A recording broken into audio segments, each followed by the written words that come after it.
Welcome to Dialectic, episode 20, with Yancey Strickler. Yancey's a writer, entrepreneur, and currently the founder of Metalabel, a network and platform that allows creative people to release work together. He also founded Kickstarter, where he was previously the CEO and is a current board member, and is also working on a new corporate forum called the Artist Corporation. We talk about all of these and more, and frankly, those only scratch the surface of Yancey's creative life and work. At Root, I think he spent his career thinking about what it means to be an individual and what it means to be a creative in the modern world, and how the internet is shaping all of that. Much of this work has been specifically around new types of forms that enable artists and creatives. The first half of the conversation is really focused on a backdrop around how the world is so shaped by individualism and by creativity, and how while the internet has ultimately empowered both of those dramatically, it's also left many people longing to be a part of something bigger than themselves, especially creatively. And so we spend the rest of the conversation talking about how that can happen, and Yancey's notion that we should creatively conspire together, effectively acting both as individuals who can shine brightly as stars, but also as part of a constellation we are proud to be in. All of this rolls into Yancey's notion that the 21st century will be the creative century, where increasingly more of us will find work and, more importantly, meaning in what we make. With that, here's Yancey. Yancey, we're here. Thanks for doing this. We're here. We're so here. On a moody Friday in New York. Perfect time to talk about so many things. We're going to start with individualism. A couple of quotes for you that seem to be favorites of yours. One in particular from K-Hole in their Youth Mode essay.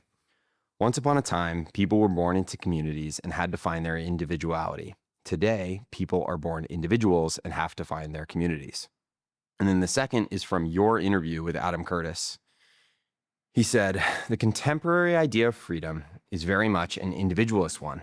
I, as an individual, want to be free to do what I want to do. The idea of individual self-expression, whilst feeling limitless because the ideology of our age is individualism, looked at from another perspective is limiting because all you have is your own desires. I think both of those quotes are definitely hinting at where the conversation will go. But I want to start specifically with individualism.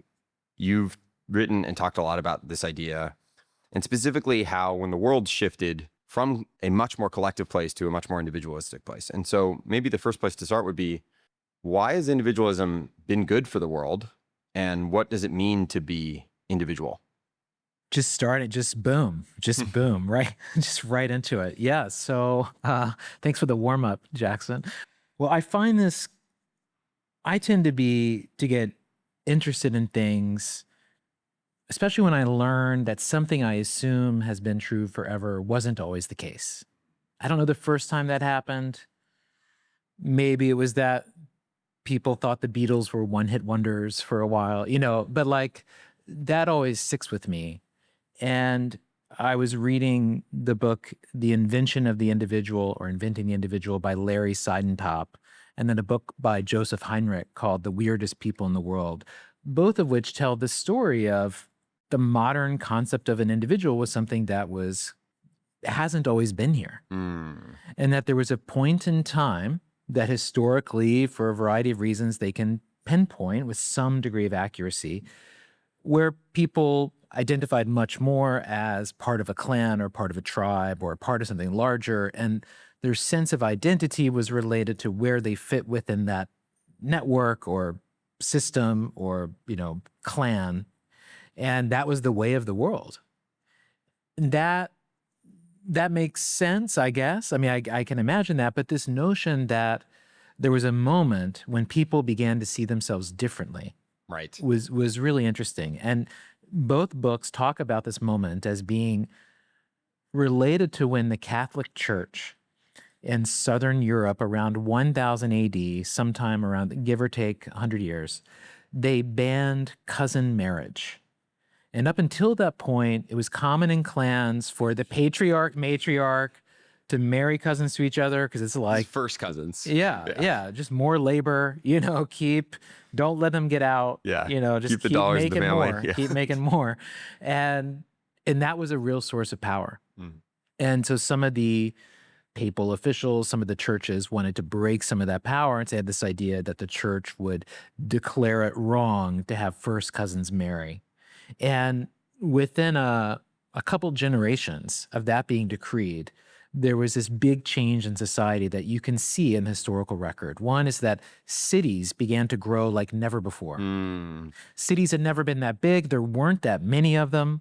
There were tiny trading posts. Suddenly those trading posts grew to something bigger because whereas before people would just marry the person in the bunk next to them, now on the farm, whatever. on the farm. Now they had to go and meet someone.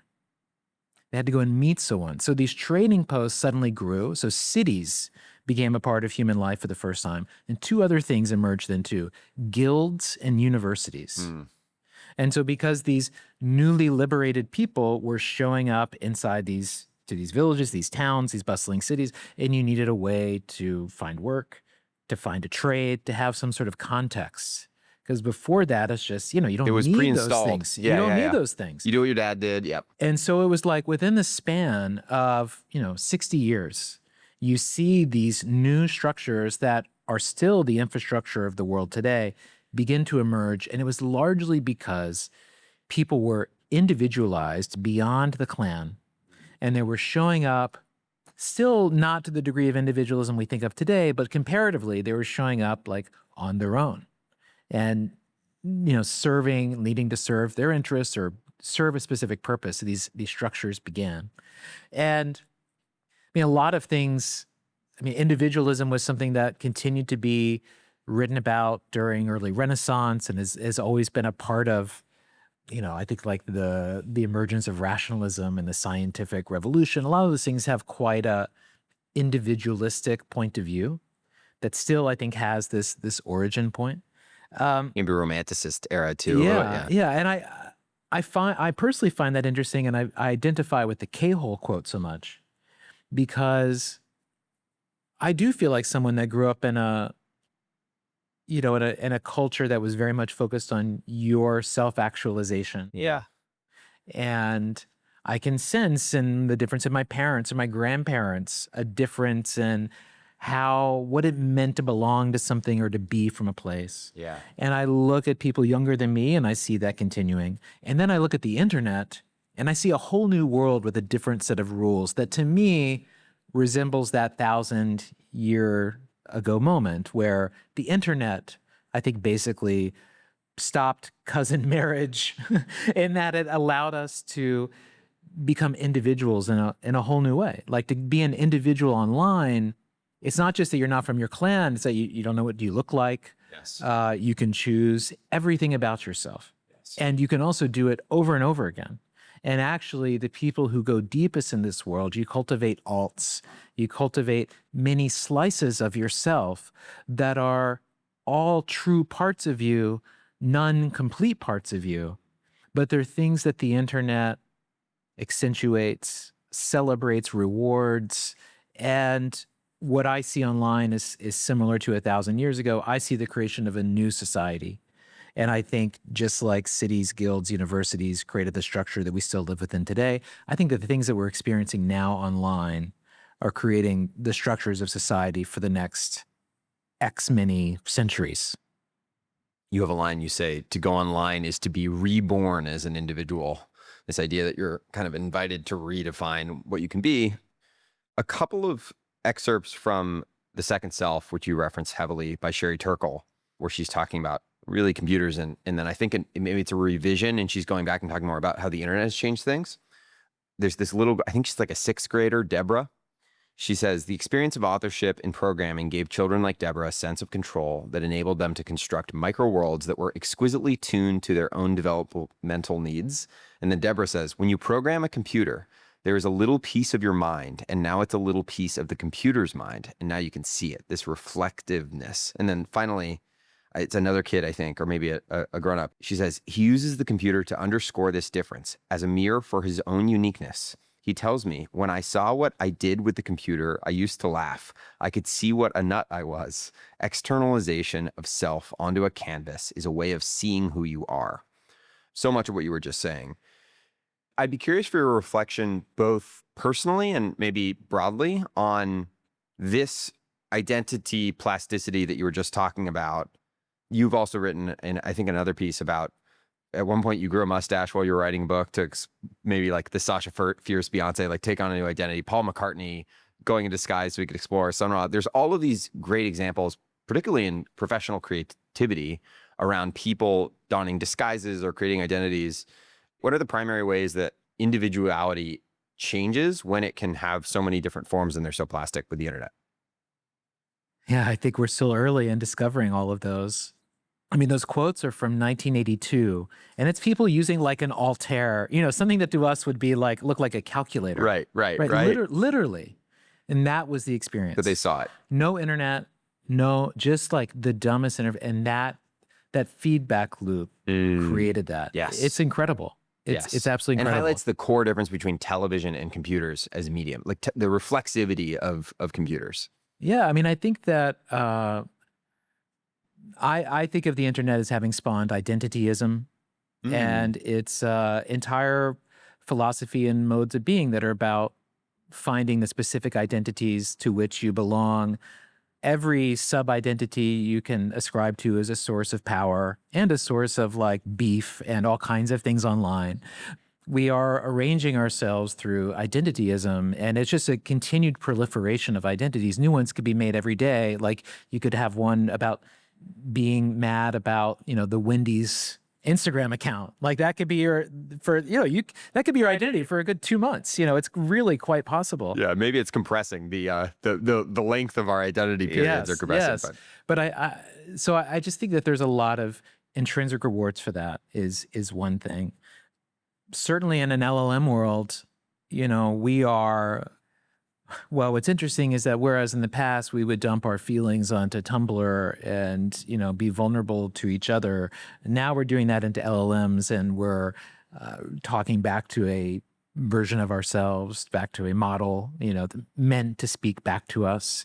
But the amount that we are asking for affirmation or guidance. We look how people are using O3, like in the last few. Hey, O3, tell me about myself. I was just asking it what I should do with the next 10 years of my life, and it's being seen by the computer. Yeah. Yeah, totally. So like, it's interesting to think that maybe it was vulnerable / cringe that, Tumblr days, we would post our feelings, to each other, and people would be like, that's crazy. Why would you let someone do that? And people would have alts and whatever. That was part of a culture. It's still a web culture that's like that. Yeah. And then it moved more towards, real identity and the Facebook era. Yeah, Facebook era, then the Twitter era. And now it's just like, well, now we will just talk to LLMs and then we'll ask it, what do I tweet or whatever. And it's just like we are intermediating, by choice through a closed loop interface that loops back to us that no one else can see. Yeah. And I think that ends up satisfying a lot of the desires that people had. It really does.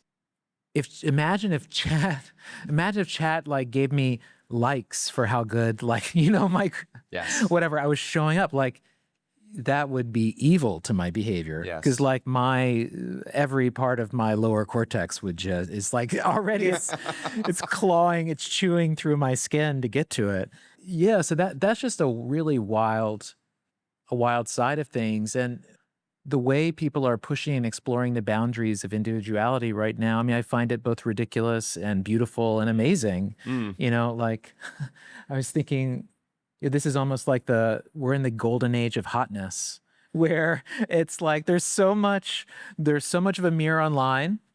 Full-on augmentation hasn't happened yet. Whatever that future is going to be, we're going there, we're still an organic,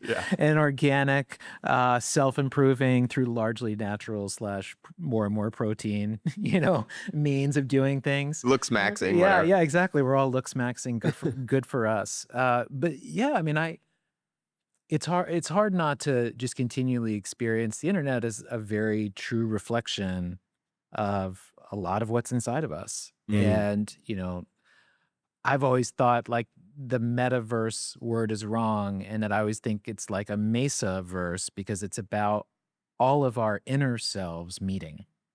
It's not about physically embodying some digital, no, it's our inner are all of our inner voices. That's who is meeting online. It's more authentic is essentially what you're saying. In some ways. In some ways. In some ways. It's also more performative. It's all every range, just like every range for a person. But there is just an inherent truth to it. Even the manipulation. Even last night I went to an event that Toby Shorin hosted of Other Internet, and he had us former guest of the podcast. Great. And he had us map the eras of the internet, and people talked about, like, now, someone said the era of now is scam or be scammed. And she's just like, everything's a scam. Everything's a scam. And so the only thing to do is that you have to scam. Because otherwise, what are you doing? You're just waiting to get scammed. Yeah, it's sort of like everybody's LARPing. Yeah. And the new form of LARPing is, or role-playing is scamming. Just scamming. But just listening to people talk about that and to feel, oh, that is the current of our political situation now. That is like, there's a truthful, even as I may be troubled by it, right? There's a truth that I recognize. And I'm like, yeah, I think she's onto something. You wrote about it in the piece, and I think it might be very obvious to someone who's extremely online, but for those who it might be less obvious for, can you talk a little bit about the ways that this identity plasticity can show up in terms of there's maybe the one end of the spectrum, which is a non-account or an alt identity or a fake Instagram under a totally different pseudonym. And then there's a massive gradient to just like, what are all the versions of Yancey on Twitter versus Yancey in this room versus Yancey on whatever, some other platform. Substack is different. And there's like, it's almost like there's a wide gradient there. Yeah. I mean, I think that Ben Thompson had a Stratechery piece like Social 2.0 where he talks about like this Ben flower, all these petals of him. Yeah, it's a great image. I think rings true. And Ben is a simple example. Ben has Ben Thompson, and then he has No Tech Ben, which is his basketball account. Yeah, totally. And so I think that there is that. You are encouraged to see things that way.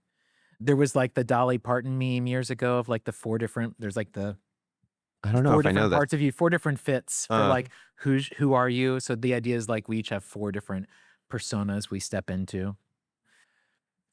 The systems incentivize us to optimize for whatever content does well in their spaces. But a lot of people in past versions of myself, probably future versions of myself, spin a lot of wheels trying to optimize for those spaces. And I think that there's such thing as like a artist format fit or a creator format fit. And that in most channels, the people that most people follow tend to be someone who only does that thing. Yeah. Tends to be. Not always, but tends to be. But that the rest of us mid-twits, like me, of course, we consume everything. So we're like, I got to be everywhere. So I got to conjugate this. I got to have my LinkedIn today. I got to have my whatever. Yeah, I got to take this piece of content and convert it to Twitter. And we're filling the boxes. Right. And we're making ourselves very busy little mice, running the nice little maze all around, maybe buying some good SaaS software to do it more efficiently. But like, I don't know if it helps us. And I also don't know that, I think there's 2 ways to come at that. One way is to try to make yourself fit. Say, how do I go big on TikTok? Like, that's a lottery. I understand. Like, you want to win the lottery. Okay, I get that. But there's a way where you can try to construct your persona to match what you think the place needs. And there's another form where it's like, well, I do my thing and I want it to be as many channels as possible. So I'll just push it in these things. Yes. Which is a different energy levels. But it's also almost like a pre-internet way of thinking. Yes. Right? Or even in like a Marshall McLuhan sense, it's sort of like not truly internalizing the notion that different mediums aren't. It's not only like the medium is the message, the medium is like the identity. Yeah. In a way. Okay, we're gonna come back obviously to the identity stuff, but the other thing I think it's worth talking about before we get there is creativity. When we first met, you told me that creativity kind of blew my mind. That apparently creativity was basically created in the 40s as an idea, as in a word. And then wasn't even added to the dictionary until the 60s. So like one way you frame this is basically like our current conception of art is like 100 years old, which is pretty mind blowing. And then you've also talked a lot about individualism and creativity. So this kind of frame of like creating for me versus the mean, what's most personal is most universal. The classic advice, like creating starts with knowing yourself. How is creativity a natural extension of that individuality pattern we were just talking about? Yeah, it's a wild history. Last year, I picked up a book I saw at the Strand. It was called The Cult of Creativity by Samuel Franklin. Just had the word creativity. So I just bought it that day and started reading it. And the book made me angry because the book explained how the concept of creativity was developed through two dual forces that began in the 1940s. It was the Department of Defense that was looking to find divergent thinkers to be officers in the military. Wow. They were facing off against the Soviet Union. The Soviet Union was the ultimate totalitarian state of more manpower than ever. So the only way the US could compete was through individualism and new ideas, industriousness. So they needed to find, and at the time the US had a high degree of conformity, very conformist society. Yes, what, very, right after World War II? Right after World War II, extremely conformist society. And so conformity was a high value. Yeah. And so to seek divergent thinkers was also to go against the value set. So they end up studying certain types of engineers, and they study artists. And they're like doing Rorschach tests. That's invented in part to do this. They're like measuring electrodes, and they're trying to see what makes these people work. And some of the first researchers doing this were Abraham Maslow and Timothy Leary got early grants to do this work. At the same time, in the advertising industry, the head of BDDO wrote a book about BDDO? BDDO. What is that? It's an advertising agency, still around, still about a big agency today. But he wrote like a book that was kind of about bringing aesthetics into advertising.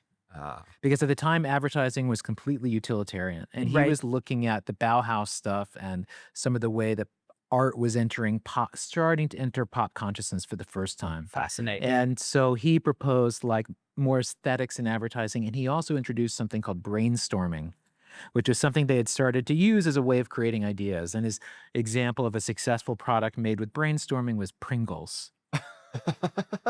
Which is, how do you keep chips from getting broken? Oh, I have my tennis ball container. Boom, brainstorming. Wow, brainstorm. Boom, making the money. And so there were these forces happening at the same time that were trying to solve this question. And there's one other force too that also comes in social sciences, which is that there's a famous book, One Dimensional Man, that came out in the early 50s.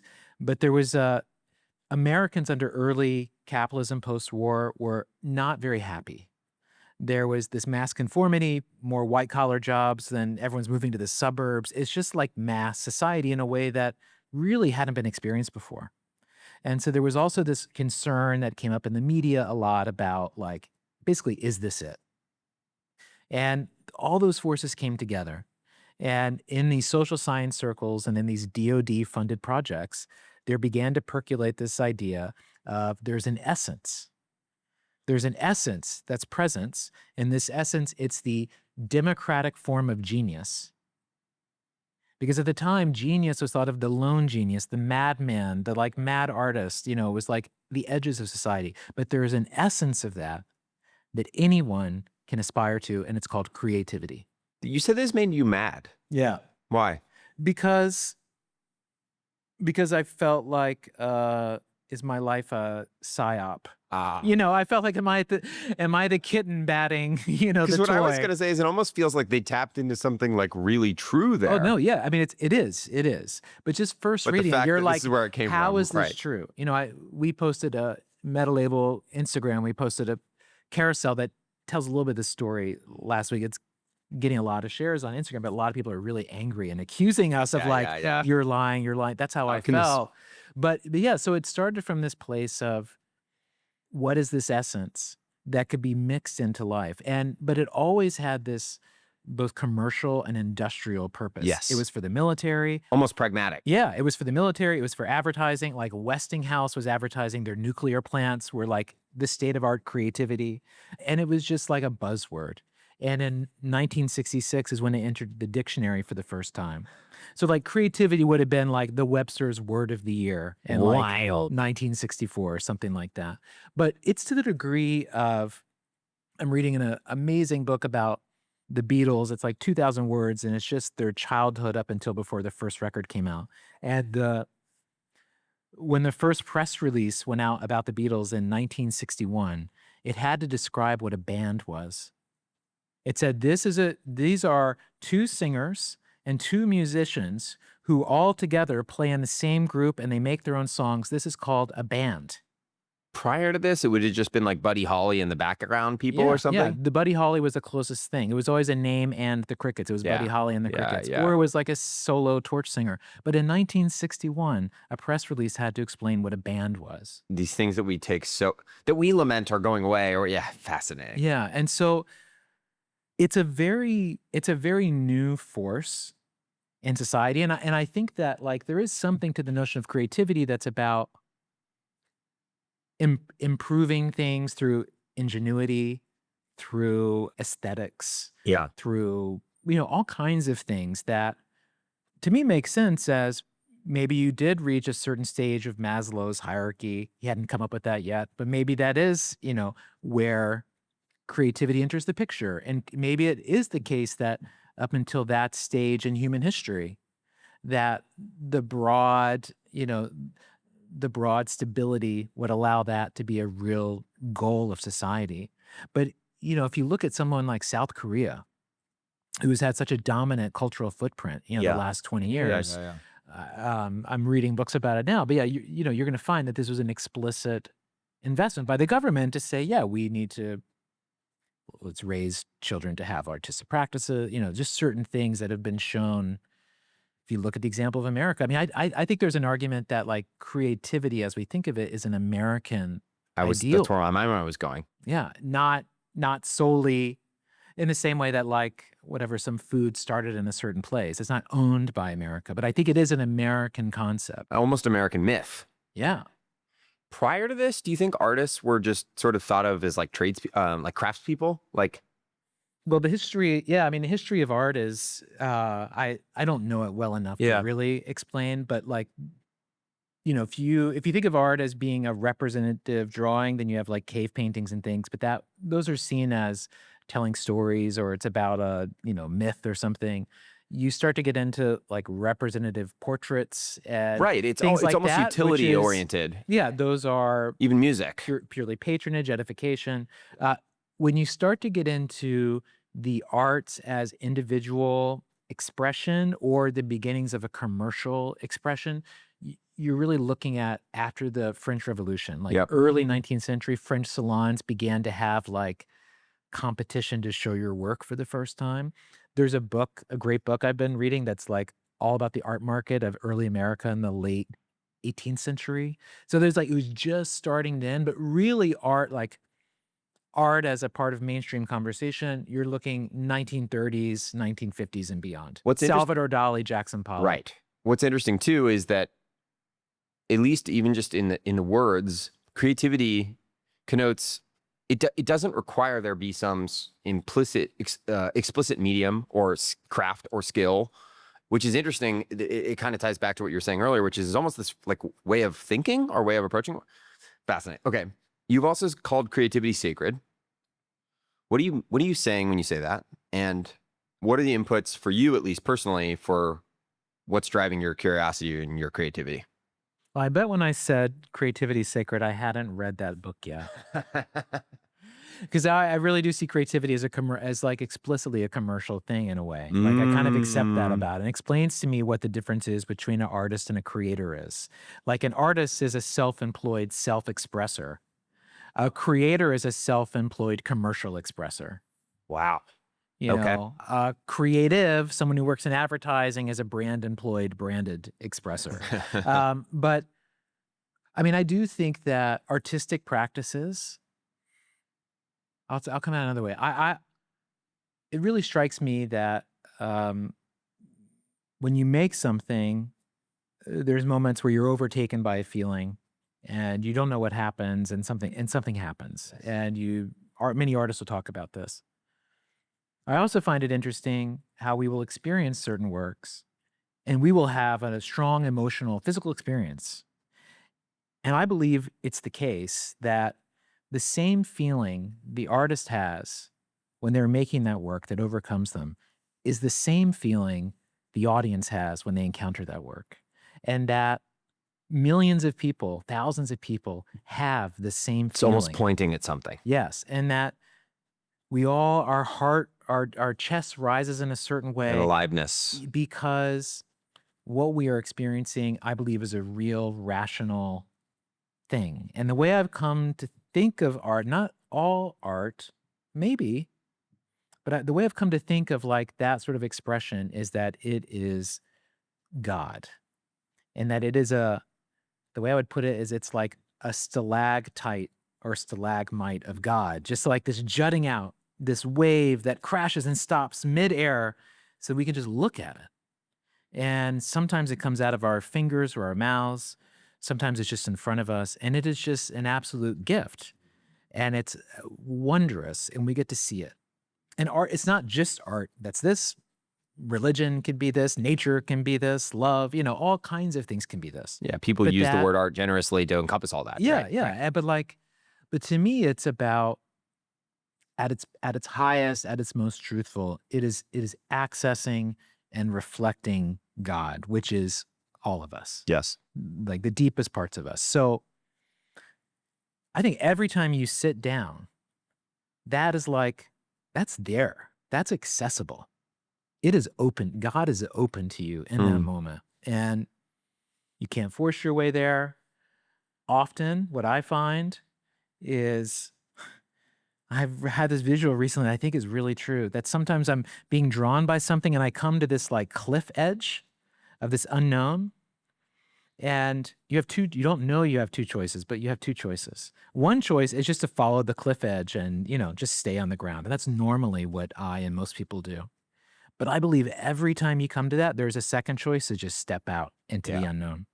Every single time there's that choice. And that is... There's like a whole Joseph Campbell thing there. Yes, yes. And that choice is there for us. And again, there's lots of places that's there in a human relationship, but those are also places that I think are deeply like of God. And that is just so truly of the deepest part of our essence. So when I'm making things or when I'm experiencing things and when I'm like soft enough, I feel like you can feel that real truth. And to me personally, it just really speaks to me in a really deep way.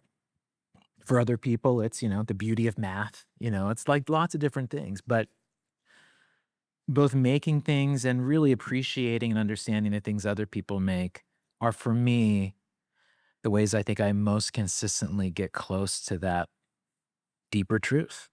And I could just feel it and sense it. To square it, is that creativity? Is creativity where the thing you just described meets some kind of commercial component of it? No, I think creativity is what I described. I don't know what I would call what I described. Yeah. It's art making. It's a journey within. It's love. It's ultimate love. It's a lot of things. Creativity is a mindset. Creativity is a positive openness. So we're back to a democratic form of genius. And an affirmative optionality. Yeah, it's like at its best, it's an act of love, but it's a little different. You've called the 21st century the creative century. Why? Well, when I started to appreciate how recent my conceptualization of art and creativity are, that was just like, whoa. Recent in the 100-year sense. Yeah, recent in that like my parents were alive when these things were happening, right? I've come to think of myself as a second generation creative American because creativity entered the school system in the 1960s, creative writing, things like that, all explicitly from this research. So like I have been brought up into this. And I've also just seen in my life, I've always cared about, music and culture and things like that. And I've seen everything I care about go from like a footnote of society to now like main venue of things alongside politics and business and sports is like culture. It's what kids want to do. Entertainment. It's what kids want to do. So I have watched that like greatly rise in the relative importance. And if you just even think of being a creator, or being someone who is a self-employed commercial expresser, which is the number one most desired job for people under the age of 18. That job did not exist 15 years ago. Yep. Did not exist 15 years ago. And so when I just look at all those history of things, what I see is I just see a straight line up and to the right of creative output, number of hours consumed of whatever, self-expression, number of people participating, number of people who want to participate, like amount of I don't know if the amount of money being spent, if you compare per capita to the height of, CDs or whatever, when everything had to be paid for, exactly what that nets out to. Yeah. But in terms of total activity, total all of that, it's just unprecedented. There's also a notion that maybe we're like hitting the top of the like, I don't know. I started a podcast in 2024. I'm a little late to the game. I always tell the story. I remember I was like first internship in after freshman year of college. It's like 2012 maybe, and I was watching YouTubers like vlog, and I was like, this would be cool to do, but it's probably too late. It's like Casey Neistat hadn't even started, and so maybe I'm finishing your thought for you, but all to say, I think that there's this continuous notion that we've like hit the top of this, and my instinct is that you're much closer to being right. Yeah, no, I think we're nowhere near, and we're still being a creator is like, largely in a few countries. It's like it is still growing, and of course, AI makes all this trivially easier to produce. And right now we're in a weird, crazy tension. For a creative person, every creative person is feeling the same tension right now. And it is a crazy tension between two forces. On the one hand, there is unprecedented demand for creative output. However much you make, you need to be making more. Where's your TikTok? Jackson, where's the TikTok? Jackson. I don't even have video. Jackson. It's just that, right? Yeah. And you feel it all the time. So unprecedented demand for creative output. Yeah. And then crumbling support systems for creative people. Like there's really not a lot. Everyone's on your own. Yeah.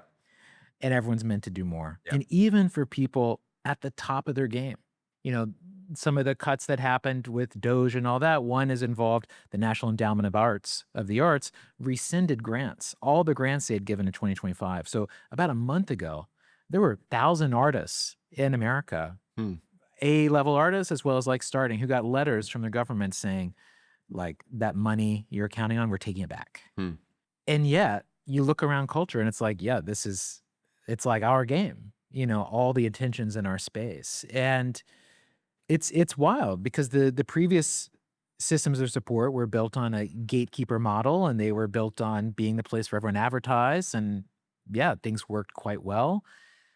And now the wide openness, just means much greater power law, greater competition, et cetera, et cetera.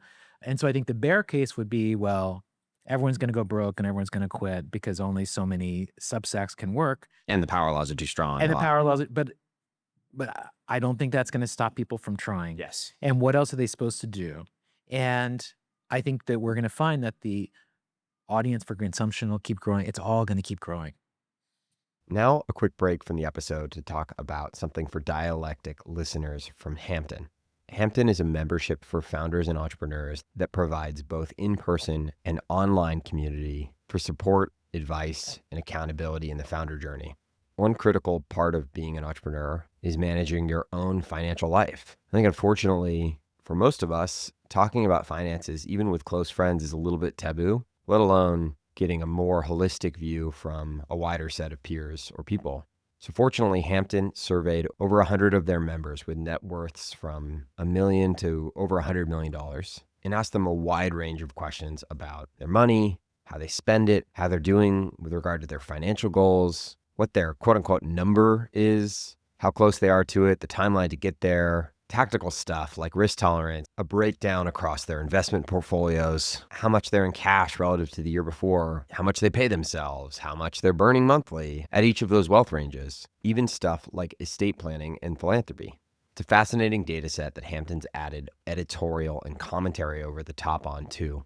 And it takes a topic that is typically opaque, or at the very least, you'd only have a small handful of data points on, and gives a much more transparent look at it. I found it really valuable to look through. And if you're interested, I've linked Hampton's 2024 Wealth Report in the description. You can also just go to joinhampton.com, click reports in the menu, and fill out some basic information to get the report. Thanks again to Hampton for supporting Dialectic. Now back to the episode. You got at it a little bit there. Everything we've talked about thus far is on single player mode. Yeah. Many of the ideas I quoted from earlier are from a piece you have on the post-individual. That's obviously where we're going. I quoted Adam Curtis earlier in that same interview with you. He goes on to say, the hyper-individualism of our age is not going to go back in the bottle. You've got to square the circle. You've got to let people still feel like they're independent individuals, yet they are giving themselves up to something that is awesome, greater, and more powerful that carries them into the future beyond their own existence. That's what people are yearning for. And then one other quote, I believe from your highlights from the second self, terrified of being alone, yet afraid of intimacy, we experience widespread feelings of emptiness, of disconnection, of the unreality of self. And here the computer, a companion without emotional demands, offers a compromise. You can be a loner, but never alone. You can interact, but never feel vulnerable to another person. So we're getting at this tension, which is like, on one hand, we've had this like amazing just kind of explosion of individuality going back to cousin marriage. On the other hand, I think a lot of people feel that tension. I think Adam Curtis nails it so well, which is, yeah, I'm not willing to give up being free. I'm not willing to give up this romantic idea of the individual, but I also want, that's not enough. There's not that much meaning here. You have a definition of this as the post-individual as a state of being in which a person carries multiple non-compulsory group-oriented identities, much like we were just talking about. This idea almost like a networked individual. What is happening to us as we're increasingly finding our homes on the internet, we're finding ourselves on the internet, but we're also looking for more meaning there. And meaning inherently, as I think any person who's lived a little bit of time on Earth knows, it has to be bigger than you. What is happening to us, and how are we becoming more than individuals or post-individual? Yeah. I mean, know that anything critical I'm ever writing, I'm probably writing about myself. As you're describing the Sherry Torkel lines about the person who's a loner but can tell themselves they're not alone, like, yeah, that's Nobody else felt that way in COVID. Kind of true. Yeah. Kind of true. Yeah, I mean, that first quote you read from Adam about you have to square the circle. You have to square the circle about letting people be an individual but be a part of something bigger than them.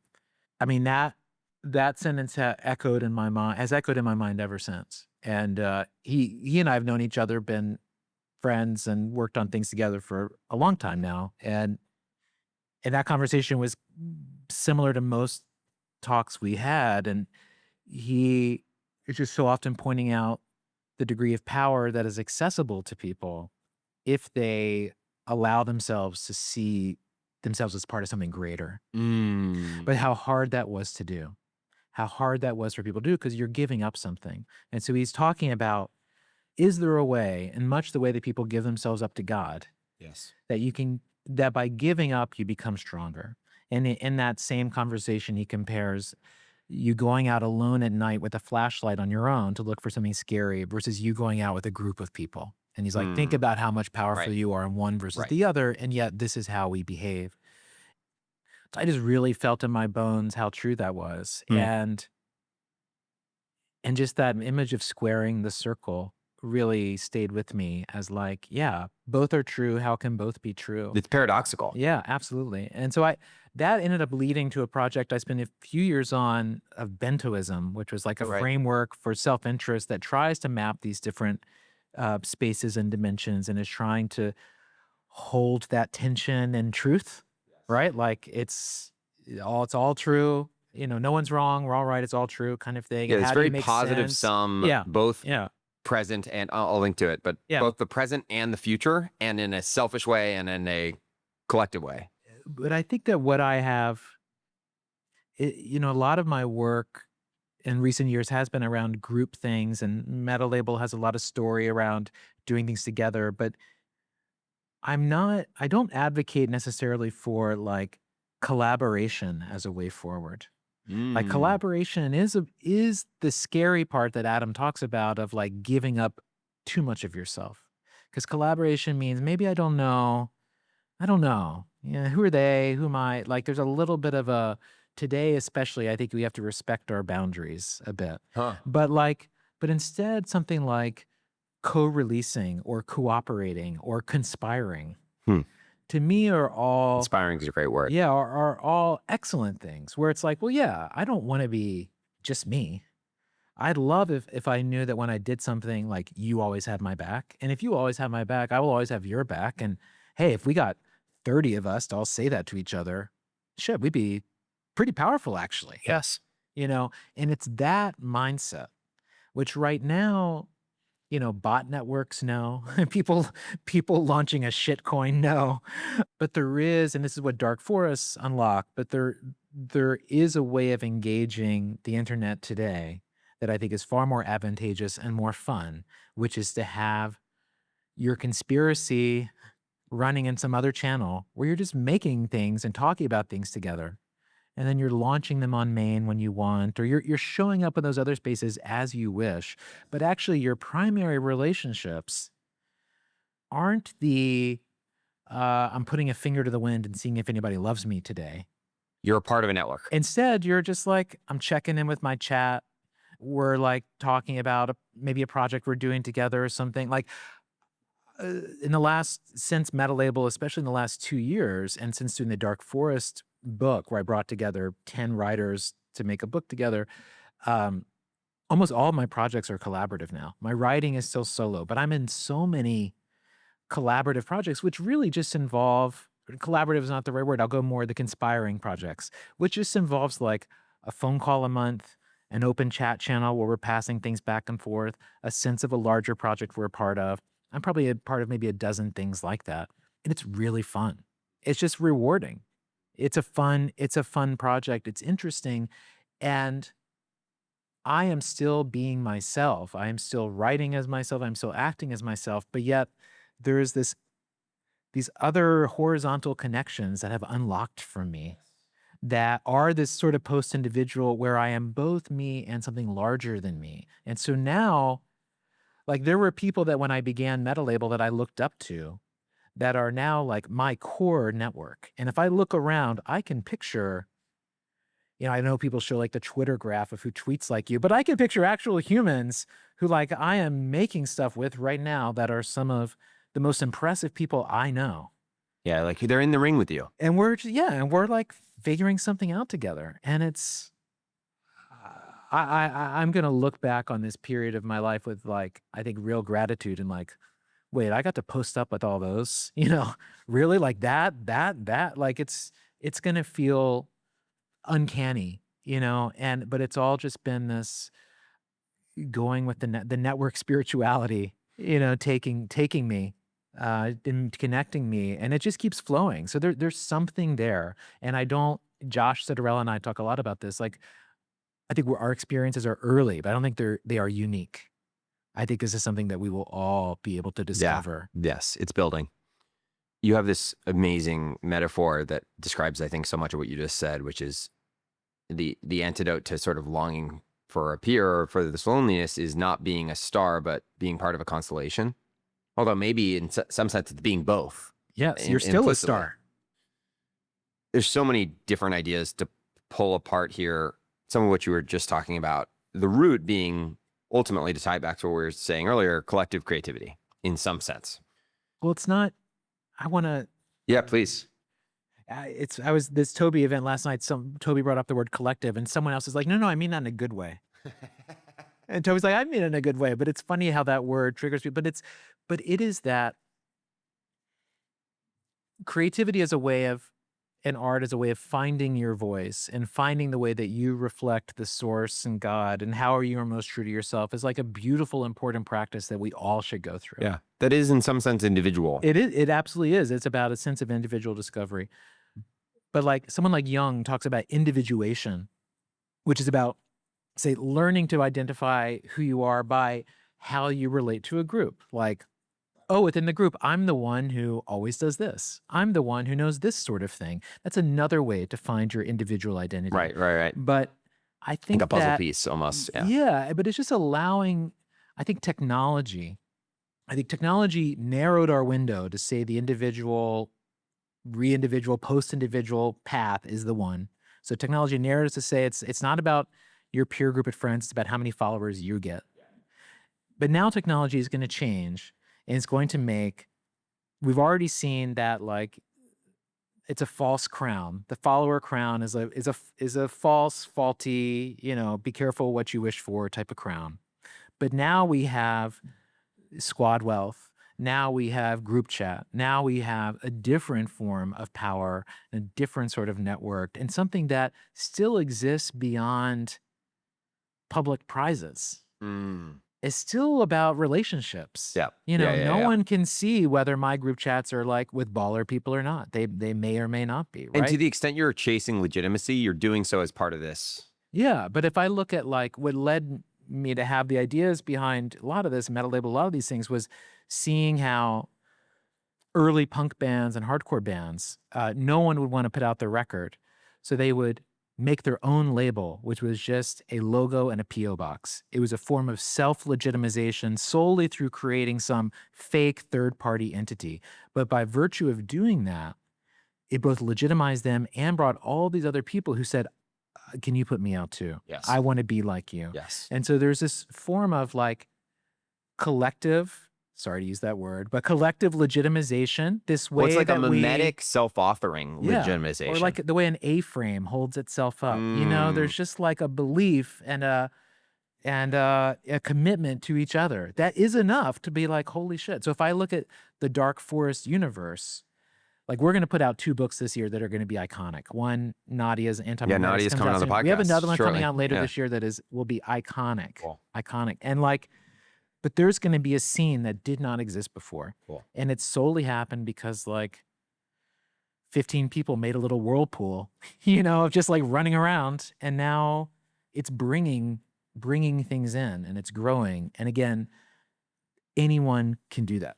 You mentioned the book you're referencing, Our Band Could Be Your Life, in music labels. You've also said that labels are the most successful form of cultural production. When we first met, you also referenced the Royal Society. You've talked about Odd Future. There's this amazing quote from them: "If one of us dropped it, we all dropped it." Why are labels so effective? If we're not going to use this collective, whatever word we want to use, what is it?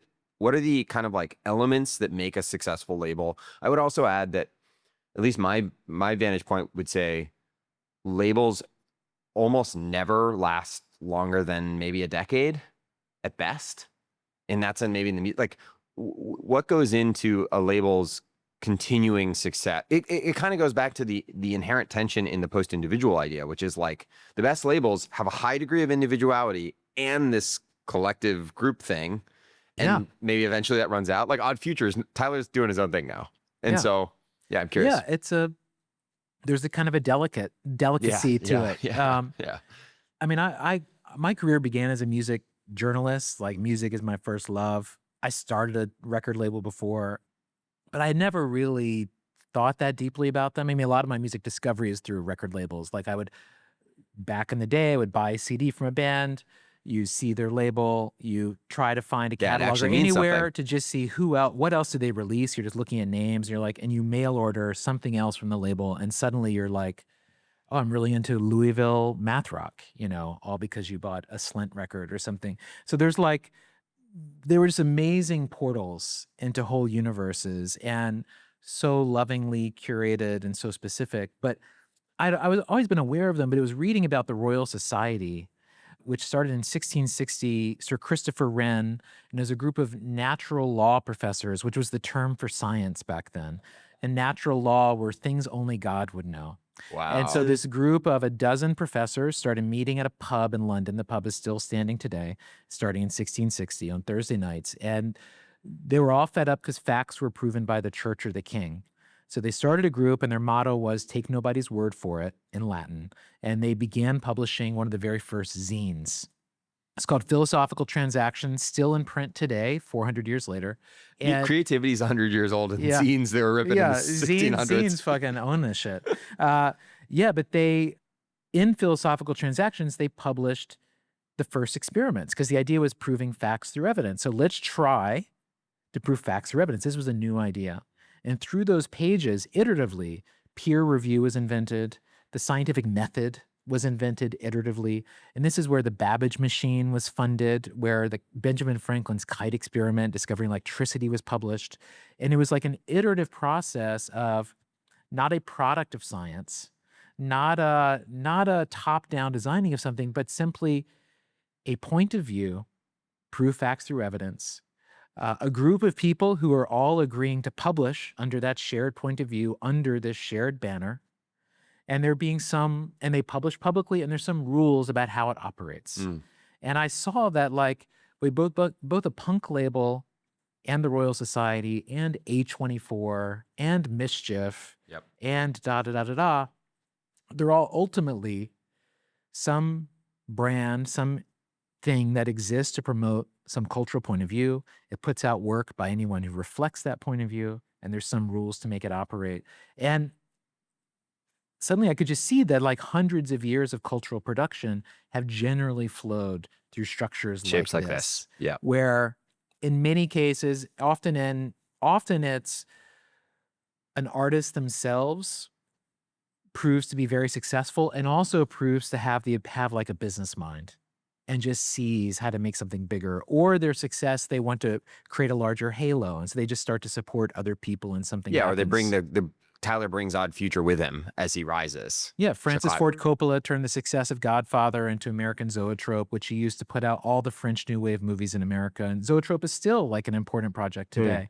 So what it just made me see in the internet of today was that one of the reasons I was sad as a creator, because I was struggling with a lot of happiness issues at the time, was I was really on my own and grinding and trying to make a dent in the universe through my emails, but yet if I look throughout history, there's a different model that I can adopt in a way that I can be in more of a conspiracy, can be in more of a relation to other people. And it involved not using the technological primitives of today, but instead looking back. Yeah. And just be okay, how do I approximate that? There's something here too, which is interesting hearing you talk about it. Not always, but especially the Royal Society, and presumably I think a lot of the organization, the Dark Forest type stuff you're in, it's not just that you're producing with the label, but you're also sort of each other's audience. At least you're each other's initial audience. Yeah. I think of something like Other Internet. It's a very critical part of it. And I think that's a really powerful thing that wasn't totally obvious to me when I was initially thinking about it. Yeah, internally to the Dark Forest in our Telegram, there are definitely different personas. There are definitely ideas that I propose that Venkat is hell no. It's for sure. But that's the beauty of it. Yeah. And again, what I've just found, what I caution people to say is collaboration theater is not real. Hey, let's all get together and make something collectively really hard, not easy. You could graduate to that as a first step. It's probably gonna be kind of painful. Most of these conspiracies, you need a ringleader, and someone's gonna end up doing more of the work, more of the organization. Yeah. Got to be the person who starts it. I personally don't mind that. That's being a good dinner party host, but for anything to work, it's gonna need that. I've also found that if I send a group message out to everybody, no one responds. But if I email or text each person individually, they'll all say what they think, And so there's you just learn things like that about how do you get a group of people to do something together. But, the Dark Forest Collective was kind of fake, was kind of me forcing everyone to be my friend until the book itself was printed and everyone got their copy. And then it was oh, this is just for nice. The audience's clarity. It was basically a book of essays. Yeah, a book of essays that everyone's already written before. Yeah. But that you guys saw a through line on, that you guys were reading, right? Yeah, they all happened to reference me in this original piece, and they're all pieces that I had read and appreciated. You're sort of squaring the circle, maybe the time. Yes, I was. Yeah. And now it's manifested in something, and now, Nadia shows up and says, I like the Dark Forest vibe. I have a new book I'm thinking about. The band could be your life idea. Right? I want to be with you. Another artist doing the same later this year. Yeah. Something hanging over all of this, and going back to the individualism stuff, the story of the last 30 years is the internet killed gatekeepers and made it the best time to be an individual creative person ever. Granted, there are a whole bunch of asterisks there. not the least of which being that great to be one of the few individuals who is at the top of the power law, but individuals never had more leverage. We're the peak kind of creator era.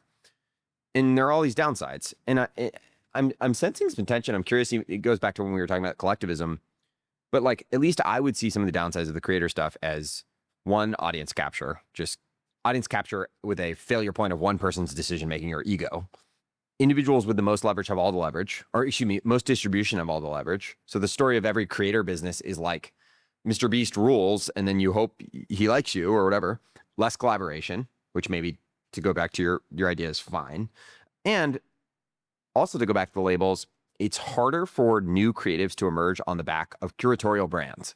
The best part about A24, in theory, or Pixar, I was thinking about this the other day. I was in Paris, and I'm like, they made a movie about a talking rat on some guy's head, and it like we're on the back of this movie era of the last 20 years when people complain no one makes anything new ever. Yes, of course, new creative, rambunctious, rebellious people will show up and make new things. But the wonderful thing about Pixar or A24 or music label says, hey, we know this is new, but like, trust us, we think you're gonna like that. And it feels like we've kind of lost that.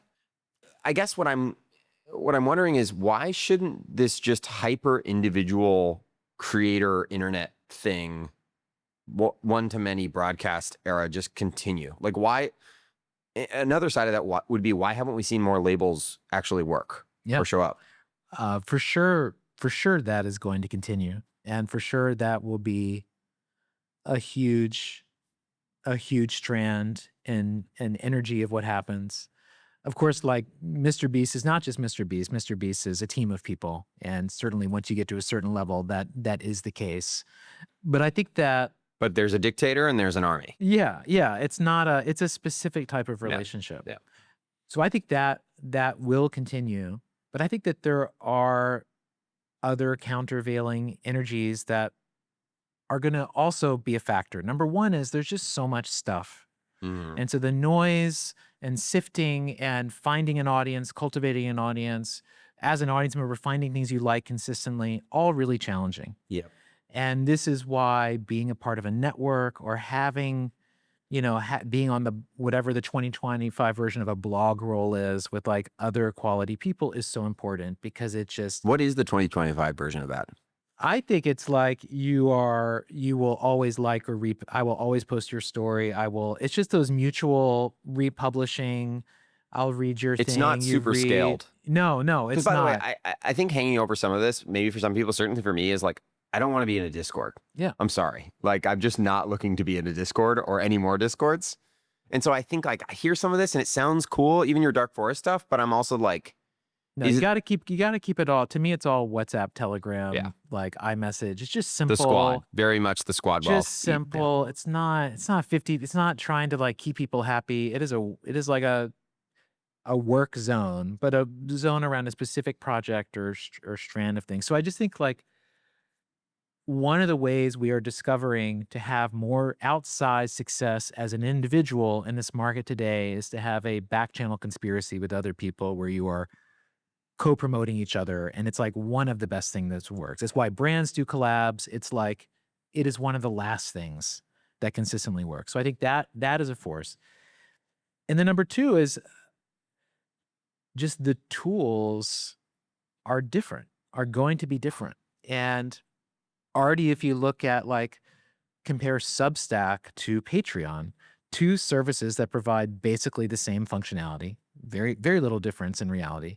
Substack made later. So Substack has more nuance around multi-authors, around multi-publications. There's like a more modern notion of, someone will have sub-identities and other things they're going to do. Whereas Patreon is more of a, it was a Kickstarter derivative. It's more in that era where it's just like, websites are about it's an account and, it's very basic sort of things. But I think you're already seeing some evolutions in how these tools can function. And in the post-crypto world, which we are moving into, in post-crypto world will equal things like what we're doing with Metalabel of like splits and treasuries and fluid money being a basic function of the internet that we become used to. That the notion of money easily flowing between people, not so clearly being mine and yours, but things that, yeah, disperse, distribute. We get a little bit from here, a little bit from there. I think that also is going to change our relationships. Where right now, I think we have a very monogamous, monolithic approach to creative output. I think the future is a lot more poly.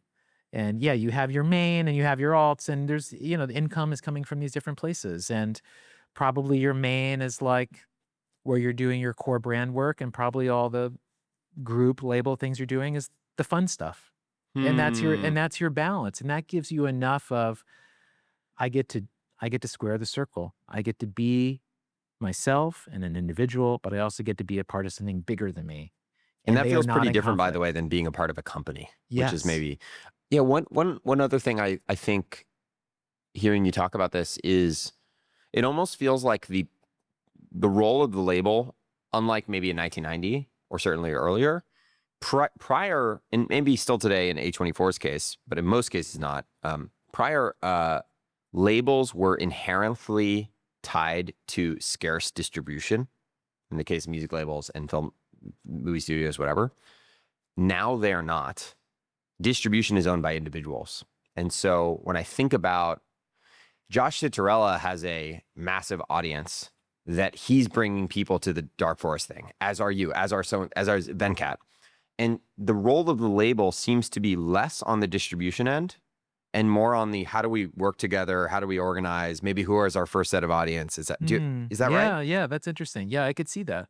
I mean, it is a tool to amalgamate those audiences into a concentrated distribution source. Yeah. Um, But maybe is more niche, or at least but you kind down of funnel. need it. You kind of need it to give a sense of permission, because otherwise, like, what are we doing here, right? So Josh and Venkat and and Peter, It's an and organizing principle. Carly, like what are what are we? Are we yeah? So you need the very first release of Metalabel. It would end up being called Introducing Metalabel. The first title for a long time was Psychic Infrastructure, because I was just like, that's what the label is. It's just an organizing function that to me opens up a new door. It's like, oh right, yeah, we could just do it that way.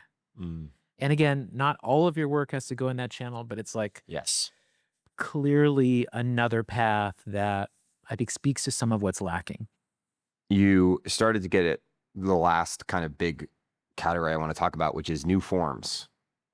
I think along with obviously a tremendous amount of publishing creative work, the primary thing you've done in your career is work on new forms. I also think this is something we talked about a little bit the first time we met.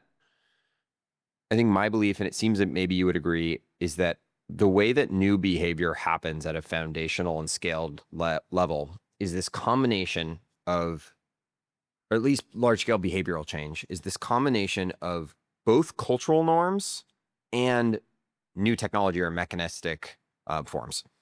So a super simple way to think about this, at least the way I do, would be a number of the largest tech platforms that have caused new behavior are doing both of these things in a way that's almost about like a new premise. So you think about Twitch or Airbnb or Substack or Patreon. They're like yes, technically they allow you to rent somebody else's house or live stream, but like it's also like, hey, Twitch, it's okay to pay for content that's already free via subscription, or it's okay to stream video games, or it's okay to stay in somebody else's house, or it's okay to pay your favorite Patreon, your favorite independent writer for the writing. And it seems to me that like is a good way to think about what new forms do. Before we talk about specifics, you think that's right? Would you add anything? Yeah, I think that, I mean, when you're talking about a web-based way of thinking about it, it's you're talking about platforms, you're talking about normalization of format, Yeah. an industrialization would maybe be a 1950s word for it, but it's like how do you create a complete cycle, of whatever this action is? And if you can deliver that, it has the possibility of taking on a life of its own. Yes. And people will learn how the Taking a machine shape. works. Right. Yes. Okay. Let's look back a little bit, then we'll look at the present, and we'll look forward. Yeah. You spent a huge part of your career on kind of a two forms, one being Kickstarter and crowdfunding, the other being the Public Benefit Corporation. A few questions. What are your reflections on what worked and what didn't work? And then I guess more broadly, like, to what extent do you think you were enabled by the cultural era that was in? And to what extent were you guys either inhibited or even prisoners of that period as you look back? Well, I think that we began, Perry Chen first had the idea in 2001. We became friends in '05 and started working on it together. And that was like a different internet in a lot of ways. I mean, MySpace was just starting then. And we were looking at the broader culture and seeing someone like David Lynch or musicians that we liked, and knowing they couldn't get signed to a label or no studio would put them out. And because of that, they just had no options. The options were so limited. And we just would get ourselves so excited talking about how fans could fill that gap. And at the time, Arrested Development was being canceled, a great show, the lowest rated show on TV, but a great show. And so we were trying to do like the word crowdfunding didn't exist yet, but to create a crowdfunding campaign to save Arrested Development was one of our ideas for early Kickstarter. But there was just, Perry really saw it first, but just this strong feeling that people know what they want, and especially that a tool like Kickstarter wouldn't be like American Idol, but it would be more about powering all of these niches to represent themselves. Yeah. When Perry first talked to me about Very the idea, internet native, like truly understanding what the internet was about early. yes, yeah. I mean, when Perry first told me about the idea, I was like, "This is American Idol. This sounds terrible."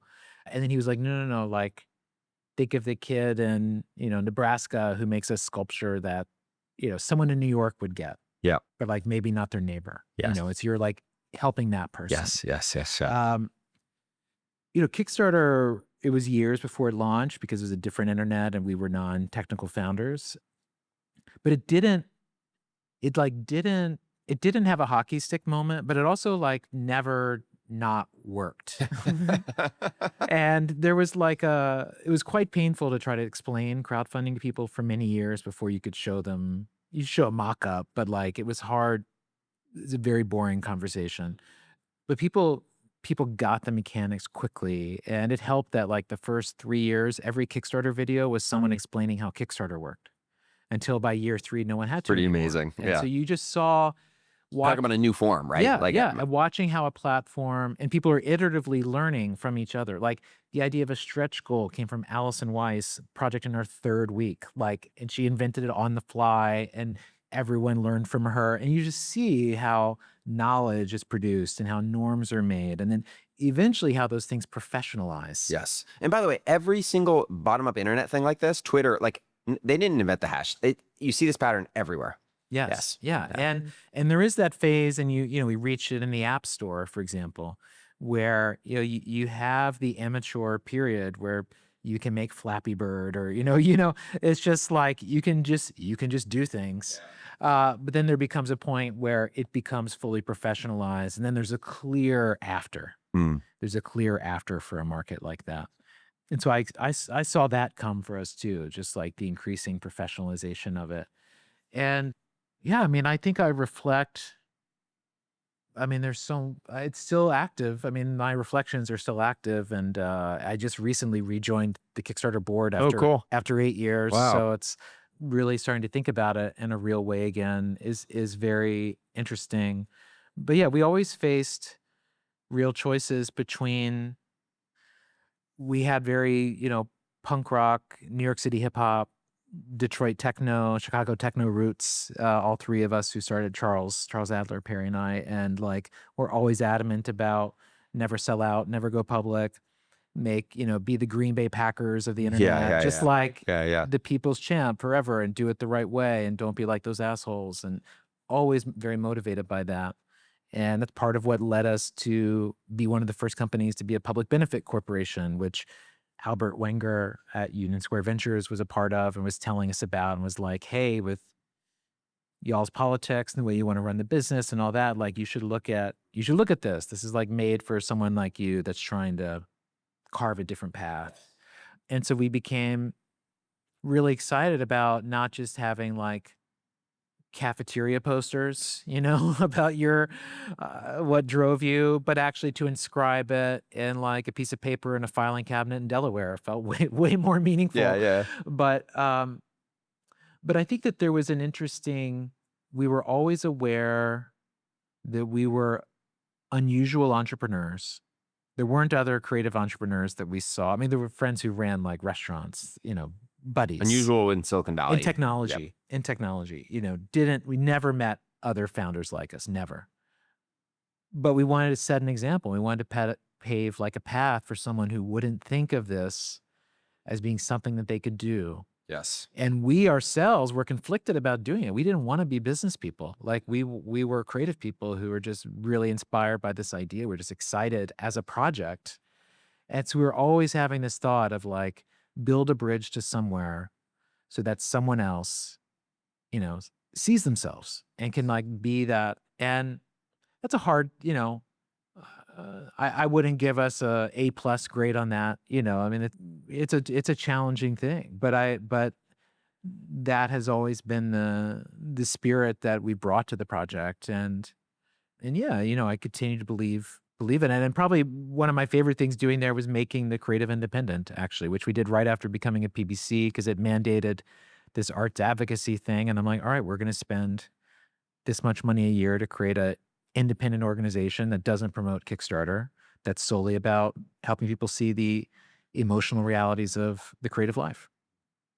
And now I get to see it as like a 16-year-old company and get to understand what that's like, which is a whole new thing. There's something in what you were just saying and something that came up earlier in the conversation too, that Virgil Abloh talked about all the time too. And I think it's just so important for creative stuff or artistic stuff is people being able to, even goes back to the new forms and the platform thing, is people being able to see it and kind of see themselves in that.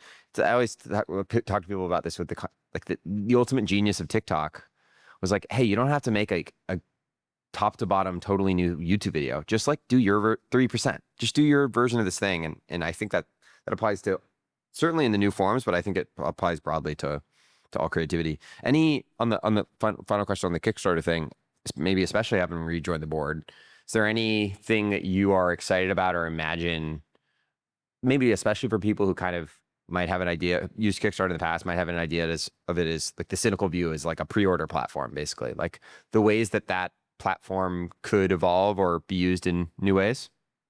TBD. Okay. I won't make you say I had anything. my first meeting this week, so Okay. TBD. But I think that, listen, it's a huge customer base. It's like almost $10 billion or something. Like in the next year, it'll hit $10 billion. It's moved through it. It's a huge economic driver. It's driving more money every year than Patreon or Substack. It's been around, so it becomes invisible. And definitely there's certain categories where it's found real product market fit, especially in technology products and games.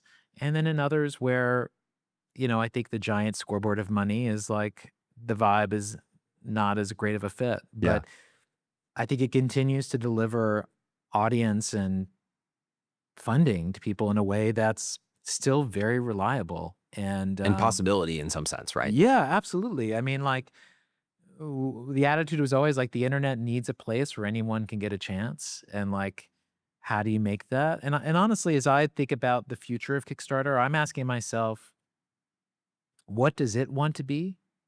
One of the things I've come to understand from Metalabel is like we believe that Metalabel itself is an entity that is alive separate from us, and that it has desires and non-desires that make some things hard or easy or whatever, and that you have to learn to listen. And I think Kickstarter wants to be certain things, and I think we've struggled to listen. And if you take an approach of asking, what is this called to be? I'm curious what that looks like. Yeah, if we really, really listen. You've mentioned it a whole bunch of times, and we've talked about it, at least the philosophy behind it extensively, but your current focus is Metalabel.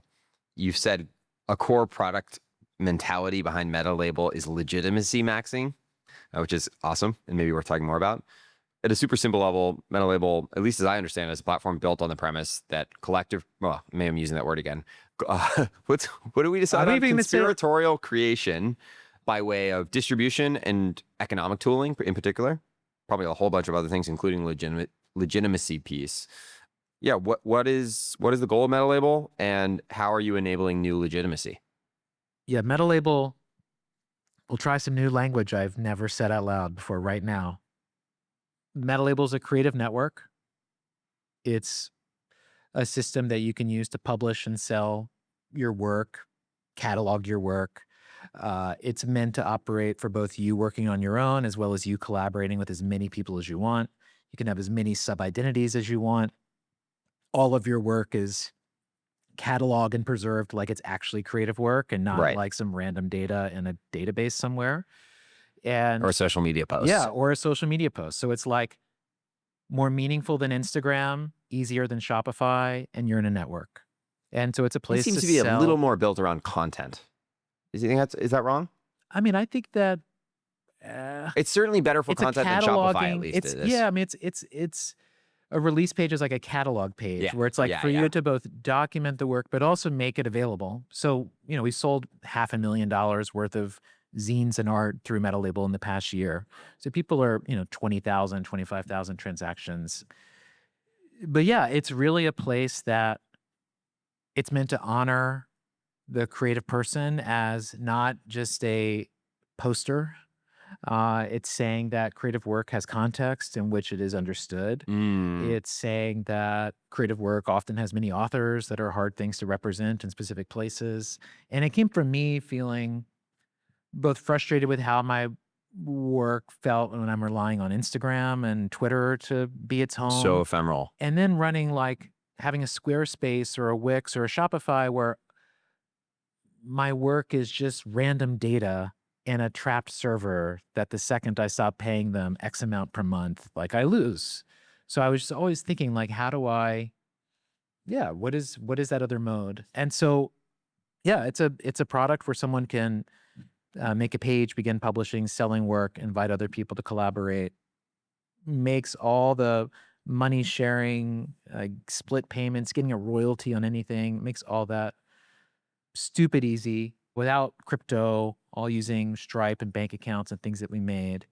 But I've spent a lot of time the past year talking about these features that we built because they were hard to make and they felt, you're just like, oh my God, we did it. And I really have come to realize I don't think a single person is using our tools because of those tools. They're all using it because they want to be seen as legitimate. They like the energy that we put out. They like that we are optimistic about the future and that we are offering a degree of respect and allowing them to establish a real relationship as a creative person rather than, just treating them as a generic content producer.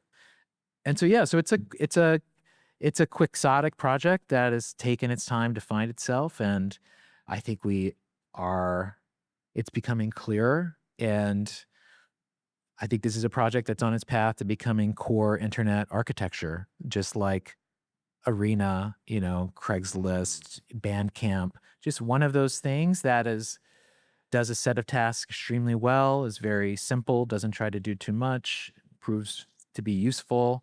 And then we're not trying to crank the marketing flywheel up to 1 million to drive huge amounts of growth super fast, because legitimacy is about time. Legitimacy is about proving yourself repeatedly, just showing up and I understand how that is. There's no shortcut to trust. Yeah. And if we behave with the same degree of integrity and vision we have to date for another 2 years, I think we're going to wake up and be, Substack, YouTube, Metalabel. It's what are the core parts of your infrastructure for where your work lives? Yeah. It's that kind of thing. If you used Substack and YouTube and Metalabel, yeah.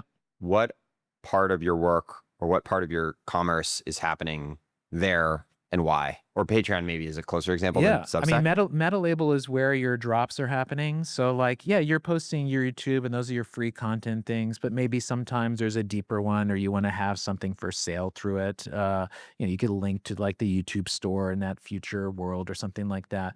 But Metalabel is where your one-off drops and where your catalog of actual works you're putting out. But it's content forward or product forward rather than maybe I subscribe to Josh on Patreon. Yeah. But if I wanted to buy a specific piece or something. Yes, but Josh is never going to say because you subscribe to my Patreon, you get this new book I made or this new video series I've made, the high production for free. No, he's going to want to sell that and have a specific, SKU. And that's where I think he'll look at Metalabel as okay, I have a following there. It plugs into my existing audiences and tools. I can sell digital or physical very easily. I can make things scarce.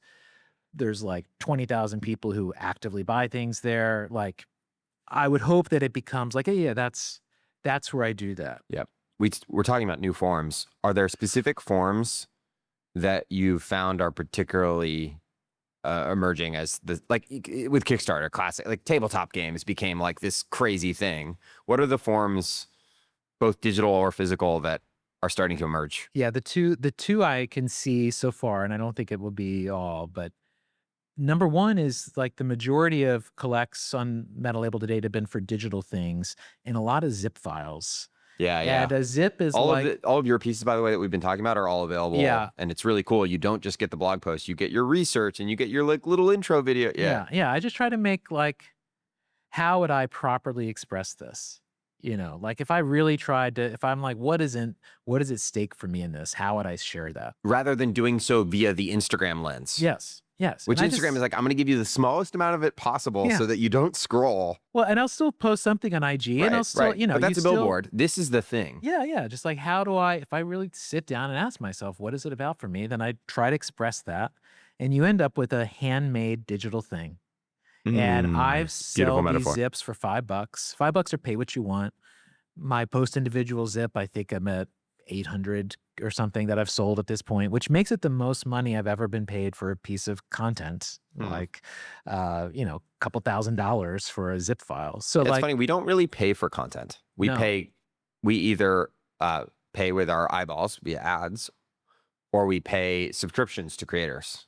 The paying for content is still extraordinarily rare. yeah, like $5 for a zip or PDF, people do it all the time. Like there's a price point by which someone will like, I'm your patron, I care about you.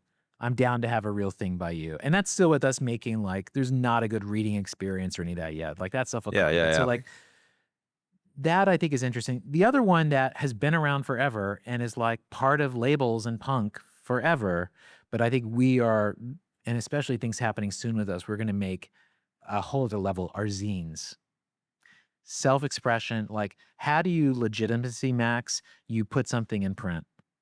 You make it physical. For most people, that's the big step. When I first got my book, like back from the publisher and I saw my name on it, I mean, like major moment. Especially really when you take feel it. the Dark Forest thing, like it's a bunch of blog posts that are really cool that are and by the way, to put that in, this is happening for Toby, like Toby and other internet, something that I and so many other people have enjoyed for so long. And it's like, there's a website, but it's like kind of this like spread out collage, and you're creating an artifact that embodies it, which is really powerful. And we are, so the majority of projects on Metalabel have been zines, people self-releasing, you know, 500 or less of something. And people show up, people are excited. There's a great culture around them. If you go to things like the Printed Matter Book Fair in LA or SF or New York, it's like crazy how many tables there are, how many people there are to buy things. It's like a big scene.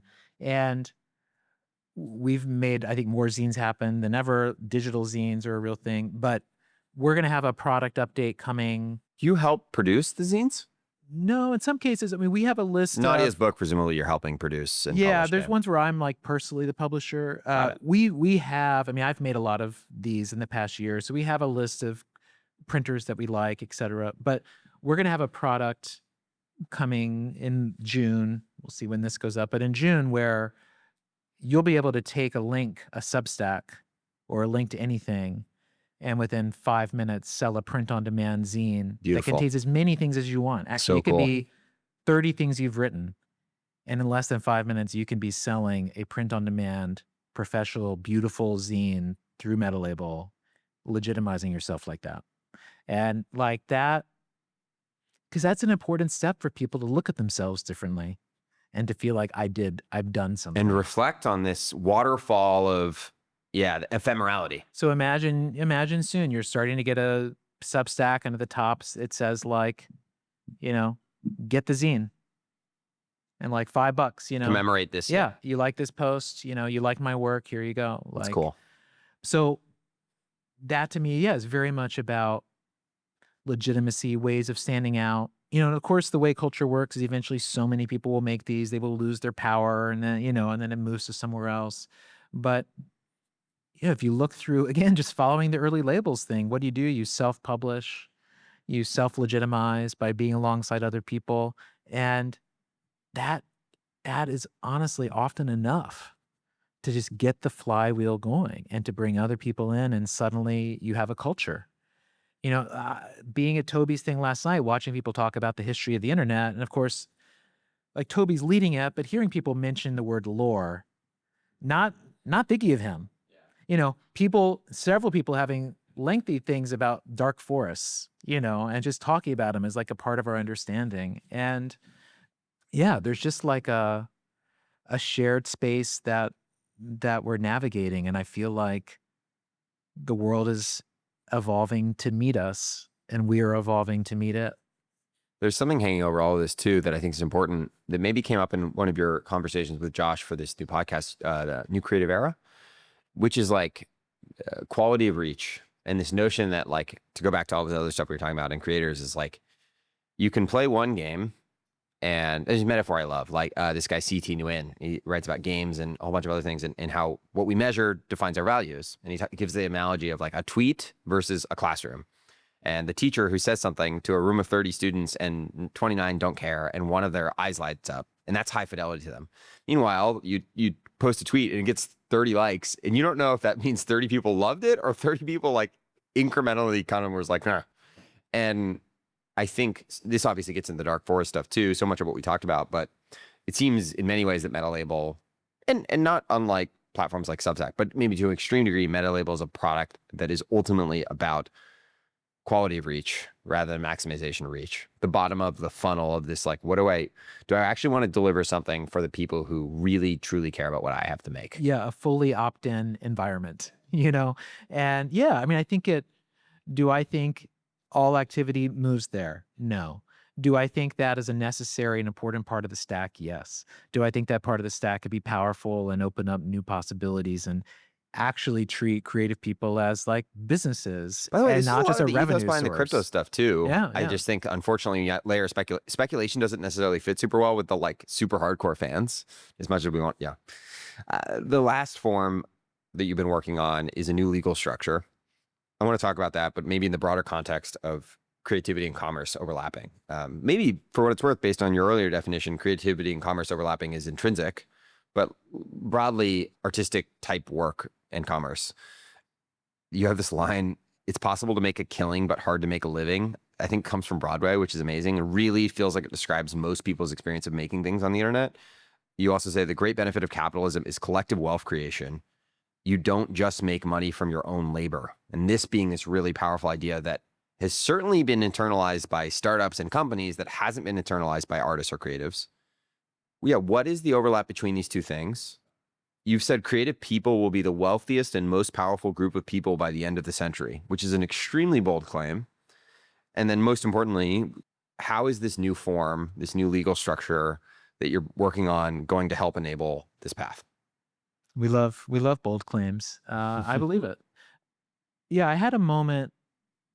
So the Dark Forest work was going well, and I was working on Nadia's book last year, and I could foresee that our like little collective, which was a Telegram group, we're going to have 6 figures worth of sales in like a year. And I thought, oh shit, I should like be more real about this, and started looking into legal structures for us and felt uninspired. Just to be clear, for the collective, not for For the Metalabel. collective, yeah, Right. for the collective. And I felt uninspired by being an LLC, which is like the default, because it's just a legal shield, but I didn't feel like it reflected anything about us. And C Corp, nonprofit, both non-starters. And I jumped to that experience watching PBCs become law, where I had like a third row seat, to watch how part of that happened, and just thought about the steps that were necessary to create a new legal form, and just had this flash, I think because I've been thinking so much about collective value creation through Metalabel already, but had this flash of what if you could create a new legal structure for the type of project that we were doing. And I reached out to a friend who knew a lot of lawyers, and had a team of lawyers answering some questions for me. And after a few weeks, they came back and said, congratulations, you found something. There's a gap here that you could try to address. And the idea I'd proposed to them was that we make a new legal form called an artist corporation or an A Corp. And what an A Corp would be like an S Corp, which is a small business corporation, or kind of like an LLC, but it would be a for-profit entity that would have a creative purpose along with some financial or sustainability purpose, that it would, as a for-profit entity, it would be able to accept both commercial revenue as well as have easier access to nonprofit funding. Artists really rely on grants. The amounts of money are so small. They have to contort themselves to ridiculous things to make themselves eligible. Let's try to ease that because it seems unnecessary. An artist corporation would have pass-through income like an S Corp or an LLC, so you're not taxed twice. And then an artist corp would be able to fractionalize into equity and to create shares and to operate like a startup would, which is not something that's available to creative people now. Additionally, artist corporations give access to healthcare benefits and other things that you get by being a part of an entity. And by the way, historically, just to jump in, it would be like you could do this with a brand, but critically not with any of these other permutations of identities we just spent a couple hours talking. And so we started digging into this legally, and then that started like last July, August. And since then, for like the past almost year, I've been speaking to so many artists, managers, industry people at every level about this idea.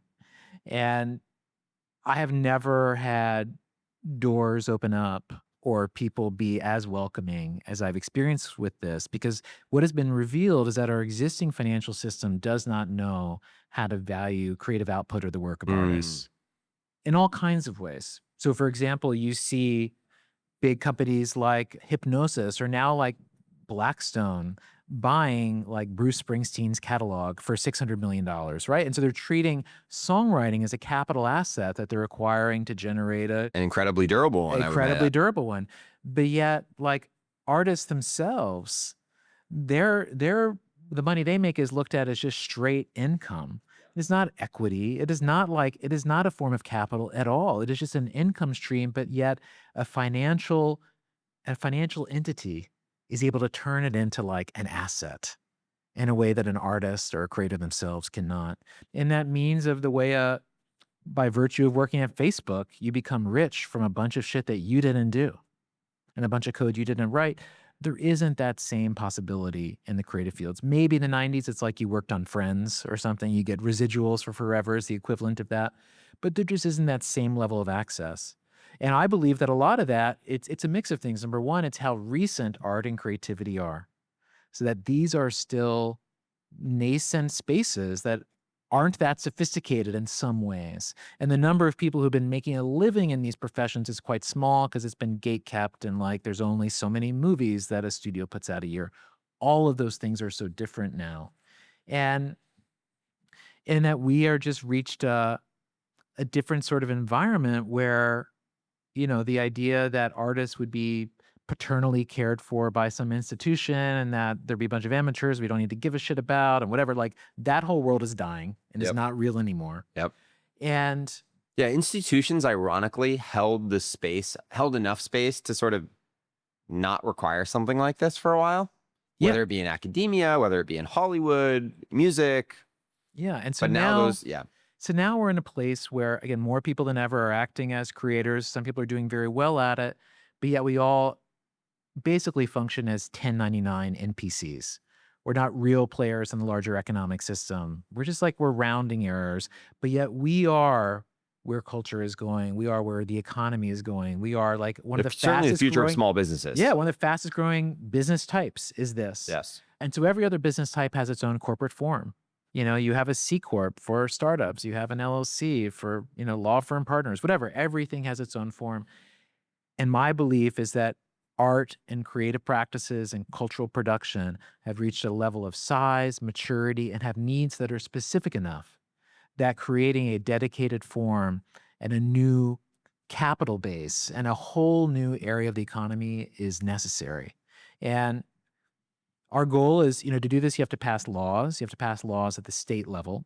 We have planned for how to do that. I think optimistically, there could be a first law passed next year in a specific state in 2026, and that there could be some sort of like a pilot program, make sure the first 500, 100 are treated well. I would expect the first few years of this to be slow and a lot of figuring out what is the right way to structure these things. What's the right PE ratio? What's, so many things to be determined. But I think that by, year 10 and on, and especially like generations from now, I think that you see artist corporations be extremely competitive and that like the next Disney and the next Pixar, things like that are going to be A Corps. And in many areas, they will be competing against a C Corp. They will competing against businesses we think of them today, and that they will outcompete. And that in a world of like AI making everything a function of basically input output, still the special traits of the artist continue to be valuable. AI becomes a tool they also use. We also just think about like, it's not exactly the same idea, but this notion that there could be $1 billion one-person company, that's kind of adjacent to this, Yeah. certainly. Maybe it depends on what specifically they're doing, but software and media are increasingly starting to look similar. Yeah, so I've come to feel that this is a new door that we will open up. And just as I experienced with crowdfunding, that like once it was out in the wild and had oxygen, it felt incredibly obvious. And, iteratively we learned what to do with it. My feeling is the same can happen here, in that my job as steward and Metalabel's job as one of the many people working on this is to try to create an initial minimal foundation that other people can build on, but that the ultimate outcome is more capital moves into creative spaces. Creative people are empowered, to operate as real businesses and not infantilized as like, a quasi permalancer or something. And yeah, I think you begin to see a different sort of creative economy take shape. At a super high level, you've talked about how passive income for creative people is really important. The only business model we have really found at true scale when information is effectively free is advertising. Obviously, a number of platforms like Substack, Patreon, Twitch, Metalabel, etc., even Kickstarter, have begun to explore new ways for creative people to really be businesses or create businesses. I would argue inside of almost all of those is patronage, just direct support. Is that the right way? In a world where we actually have 100 million people plus as these sort of small businesses that are creatives, how do you see that? What do you think that looks like? It doesn't seem like it's YouTube ad revenue. Maybe it's Patreon, but I think it's a basket of things.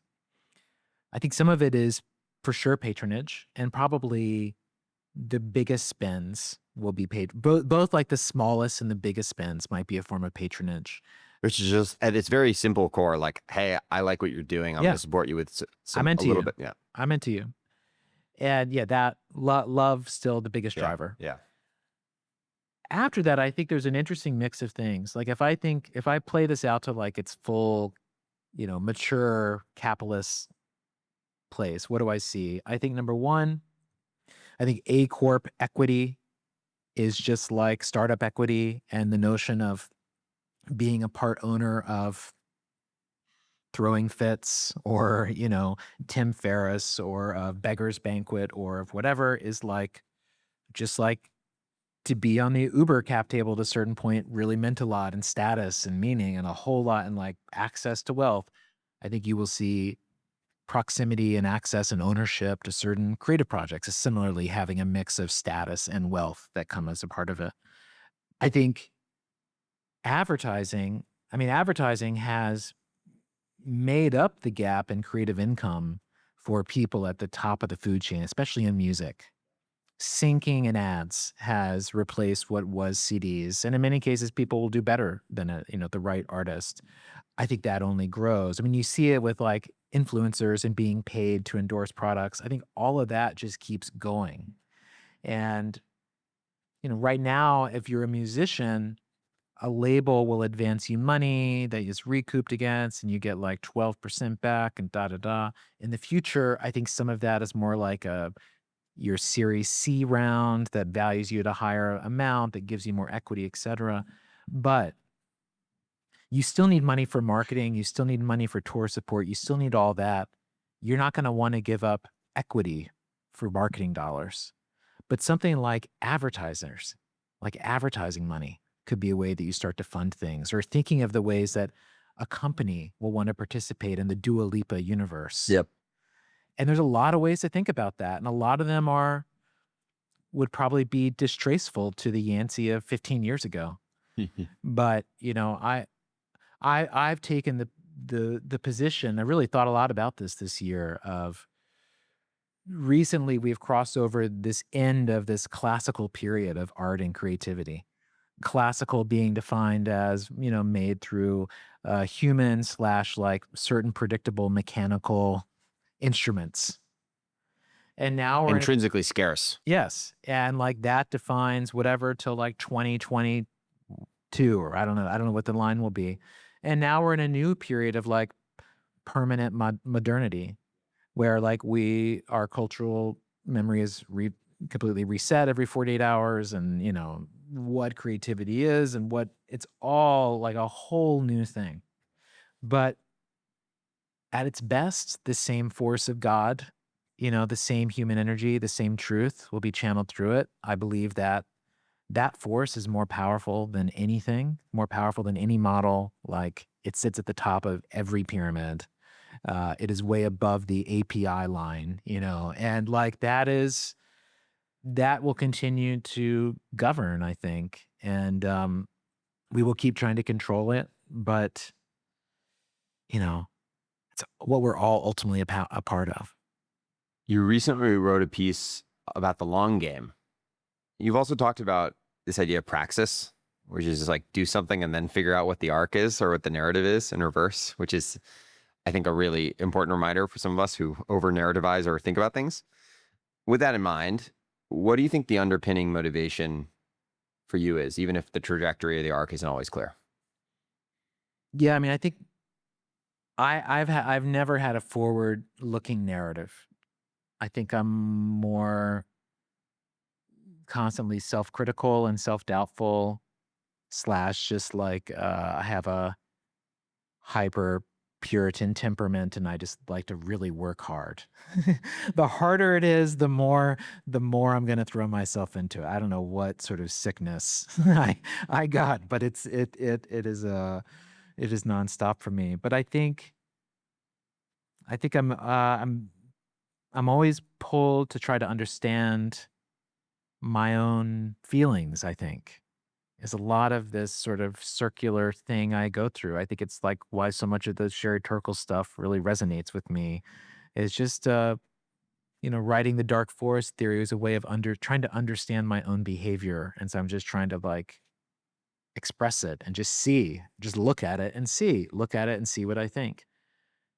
And I think that I've found that I guess I've found my product market fit in terms of, or my format fit of just the things that click for me. And I've come to see that it's about creative forms. And I recently went through this, someone encouraged me to do this like life planning exercise that I was quite resistant to. And then I talked to some really impressive people, very impressive, and they're like, "Oh yeah, she had me do that." I was like, "Okay, I'm going to do it." And it ends up with like, what are your 2 purposes in life, and what is your obituary? And like, you do this long process, takes several weeks. Like, there's iterations, you have to stop and come back, and ultimately it comes down to that. And yeah, there was one thing that popped out from that makes sense now, but like I hadn't seen. But it was like one of the outcomes of my life is to be someone who did a lot to really support the artistic and creative life. And, doing that just by doing it with Kickstarter, with Creative Independent, with Metalabel, with A Corps. We'll see if other things happen or whether those things stand, any test of time. But knowing that, I don't think is going to change what I do, because I still think I'm just going to keep being interested and curious. Like, I can't wait to have a week off so I can write about astrology. I can't wait for 10 years from now to write a series of fantasy novels that have been a side project for a long time. There's so many places that I feel drawn. And maybe at earlier parts of my life, it was ego calling the shots, I think, a lot of the time. Like one of the great gifts of Kickstarter was to satisfy that ego and to allow it to shut up and to just be a little bit more still. And now, I hope I'm being called by the source. I hope it's something real. And I know that every time I'm in the midst of the project, I feel the same panic of like, I don't know what I'm doing. This is maybe a waste of time. Oh my God. And then for me, it's like just when I'm falling on my face, I catch a glimpse and I see the flash of, oh, it's that. It's that. And then you keep going. The Virgil line, I always think about the Virgil Abloh line. There's no work is as good as being able to make the next one.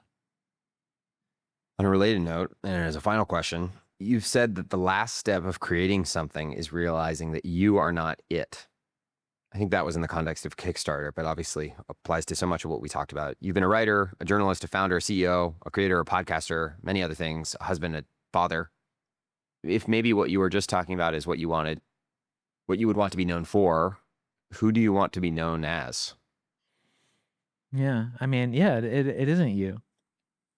It takes a while. I was talking to someone about this today that like Metalabel is still me.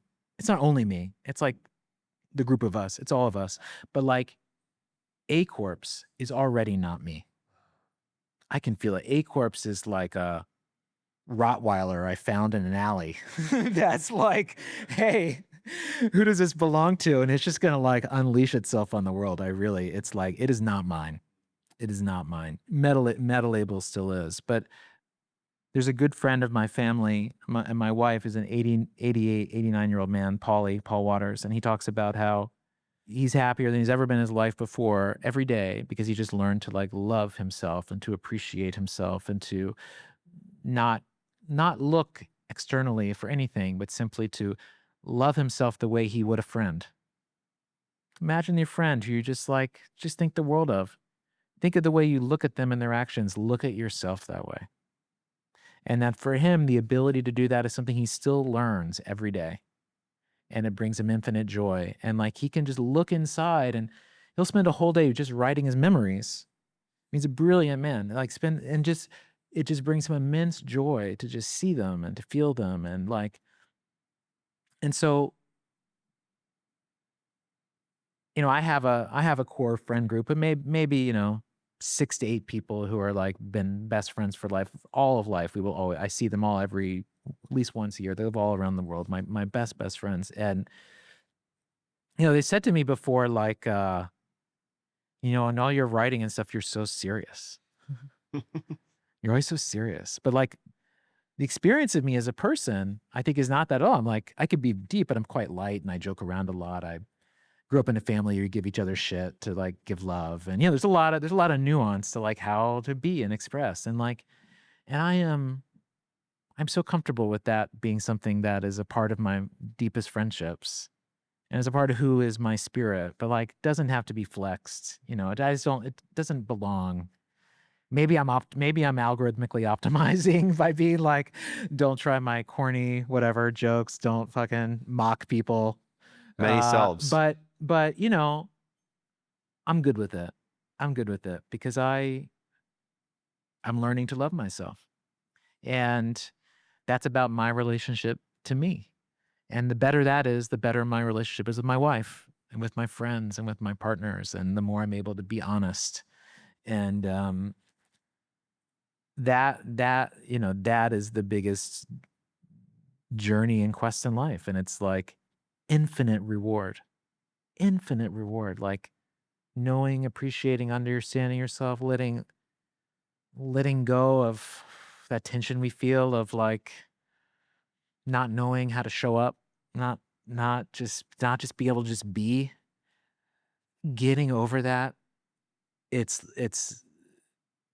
infinite reward, and it never stops, and it just keeps giving you that. And You can look into the universe. You can look at the bounds of science. You can look at the edges of all these things, and you will be, if your heart is in it, you will have wonder. And you can do the exact same thing inside of yourself and have all the same feelings and all the same realizations and all the same truths. And, life is an invitation to discover that. And oh my God, I say yes. Yancey, thank you very much. This was wonderful. Thank you, brother.